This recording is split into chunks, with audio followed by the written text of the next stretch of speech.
Saat pria ini mengangkat tongkatnya, seluruh hewan keluar dari hutan memasuki kapal pria itu.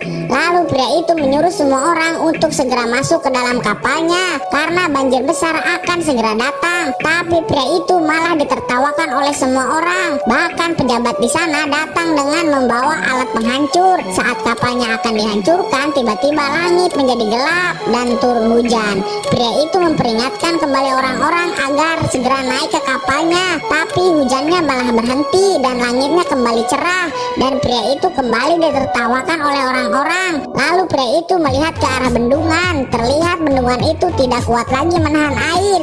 Tiba-tiba bendungan itu hancur. Air itu mengalir dengan cepat ke arah kota. Orang-orang itu tiba-tiba panik masuk ke kapal pria itu.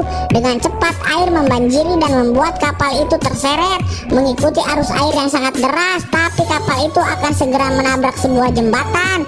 Pria ini